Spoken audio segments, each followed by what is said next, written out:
ಯಾವಾಗಲೂ ಸಂತೋಷದಿಂದ ಇರಿ, ಏಕೆಂದರೆ ಸಂಜೆಗೆ ಬರೀ ಸೂರ್ಯ ಮಾತ್ರ ಮುಳುಗುವುದಿಲ್ಲ, ನಿಮ್ಮ ಆಯಸ್ಸಿನ ಒಂದು ದಿನವೂ ಮುಳುಗುತ್ತದೆ. Hi, good morning. ಬಸ್ ಇಲ್ಲ ಅಂತ ಹೇಳ್ಬಿಟ್ಟು ನಮ್ಮ ಪಪ್ಪನ ಹತ್ರ ಡ್ರಾಪ್ ಹಾಕಿಸ್ಕೊತಾ ಇದ್ದೆ. ಒಂಟಿಕೊಪ್ಪಲಲ್ಲಿ ಇವತ್ತು ಶ್ರಾವಣ ಶನಿವಾರ ಆಗಿರೋದ್ರಿಂದ ಫುಲ್ ಪೂಜೆ ನಡೀತಾ ಇತ್ತು. ನಿಮಗೂ ಇದೇ ಥರ ಆಗಿರುತ್ತಲ್ವ, ಟೈಮ್ ಆದಾಗಲೇ ತುಂಬ ಸಿಗ್ನಲ್ಸ್ ಬೀಳ್ತಾ ಇರುತ್ತಲ್ಲ.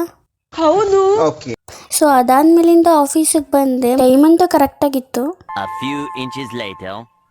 ಮಧ್ಯಾಹ್ನ ಊಟ ಮಾಡ್ಕೊಂಡು ಯಾಕೋ ತುಂಬ ಸ್ಟ್ರೆಸ್ ಆಗ್ತಾಯಿತ್ತು. ನಂಗೆ ಮೈಂಡಿಗೆ ಸ್ವಲ್ಪ ರಿಲ್ಯಾಕ್ಸ್ ಬೇಕು ಅನ್ನಿಸ್ತಾಯಿತ್ತು. ಸೊ ನಂಗೆ ಪೀಸ್ಫುಲ್ಲಾಗಿರೋ ಪ್ಲೇಸಲ್ಲಿ ಓಡಾಡಬೇಕು, ಇಲ್ಲ ಸಾಂಗ್ ಕೇಳಬೇಕು ಅನ್ನಿಸ್ತಾ ಇತ್ತು. ಸೊ ಹಂಗೇನೆ ರೋಡಲ್ಲಿ ಹಂಗೆ ವಾಕ್ ಮಾಡ್ಕೊಂಬರ್ತಾ ಬ್ಲೂಟೂತ್ ಹಾಕೊಂಡು ಸಾಂಗ್ ಕೇಳ್ತಾ ಇದ್ದೆ. ತುಂಬ ಚೆನ್ನಾಗಿ ಅನ್ನಿಸ್ತು. ಸೊ CBSE ತುಂಬ ಜನ ಇದ್ರು, ಮತ್ತು ಮಳೆ ಬೇರೆ ಬರ್ತಿತ್ತು. ವ್ಯೂ ಮಸ್ತಾಗಿತ್ತು. ಈ ಮಳೆ ನೋಡಿದ್ರೆ ಒಂದು ಸಾಂಗ್ ನೆನಪಾಗುತ್ತೆ, ಅದೇ ಮುಂಗಾರು ಮಳೆಯೇ. ಸಾಕು ಮುಂದೆ ಕೇಳಿದ್ರೆ ವಿಡಿಯೋನೇ ನೋಡ. ಮನೆಗೆ ಬರೋ ನಮ್ಮ ಪಪ್ಪಿ ನೋಡಿದ್ರೆ ಈ ಥರ ಕಾಲ್ ಮೇಲೆ ಮಲ್ಕೊಂಡಿದ್ದ. ಇಷ್ಟು ಹೇಳೋಕ್ಕೆ ಇಷ್ಟಪಡ್ತೀನಿ. ಓಕೆ ಫ್ರೆಂಡ್, ಬಾಯ್.